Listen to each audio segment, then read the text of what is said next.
Hello, welcome to Non-Dual Christianity. In this video, we will explore a common assumption, which is, I would know if I was in heaven or hell. What makes this so interesting is, we would start with believing we are not in either place, but we would definitely recognize it if either of them appeared. My question is, how? Once you get past the I would just know answer, how would you know? For me, I would know because I would say that heaven does not have evil, so it's only good. Hell does not have good, so it's only evil. Or I would say that God is present in a way in heaven that is tangibly different than God is present now. What's interesting about those answers, though, is it uses a mechanism that we talked about in our Sin in the Fall video, which is judging good and evil. And in those videos, we said that as soon as we judge good and evil, we've actually already started suffering because we are believing something about our identity. We are believing that we are not the divine essence, so therefore we have to judge good and evil to protect ourselves. And that immediately puts us into the realm of suffering. So if hell is suffering, then the more that we judge good and evil, the more we're actually in hell, so to speak. And how interesting that we think we could recognize heaven using that same tool of suffering. So, is that what you're using? That you would be able to judge the good and evil? And what would lead you to believe that there's not some of the conflicts of what other people judge good and evil, and how would those be resolved, etc.? A little more complicated than perhaps first glance. This question of heaven and heaven being present now, potentially, is actually one of the most difficult things for me with non-dual Christianity, because the version of Christianity I grew up in was a more evangelical bent to it, is that things are definitely not heaven now. Sure, there's an element because Jesus died and saved us, but for the most part, God's going to have to scrap this creation and do a new one because we've messed it up so much. So, kind of hunker down. Don't screw things up in the meantime, but heaven is really this payoff that's going to happen after you die.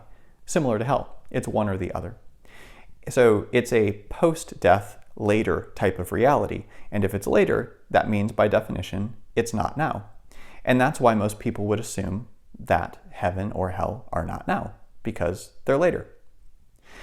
One thing that I would like to note about that is that it's very similar to our American concept of retirement. See, you kind of hunker down, you do some things and unpleasant tasks that you don't want to do for many, many, many years now, and then later, you'll get this wonderful payoff, this wonderful reward.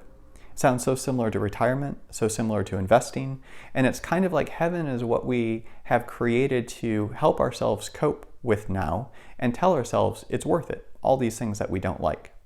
But there is another path, and that path is to stop judging good and evil. So, what if heaven and hell were present realities? What if you were living one or the other moment by moment?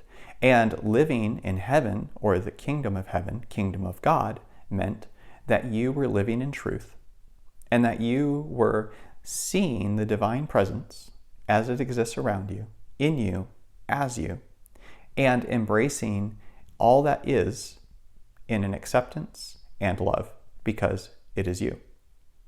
And living according to hell is simply a description of living from confusion and suffering from it, believing you're separate. And because you believe that you are separate, then you have to believe there's good and evil things, and that those things are hurting you.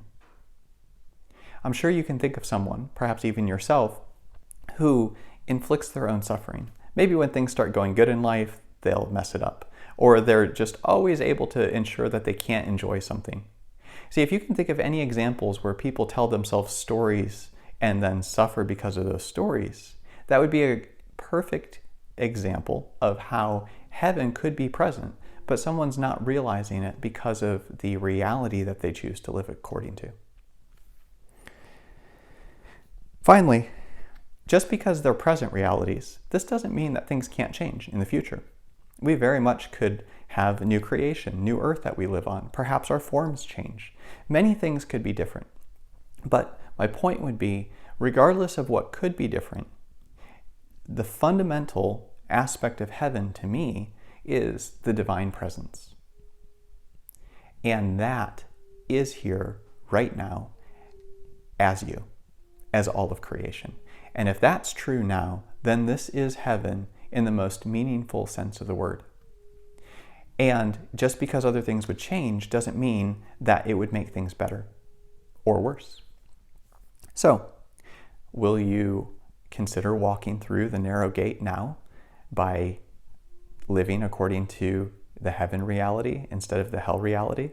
Or will you wait because you think that you would obviously know heaven when you saw it? Thank you for exploring this with me today.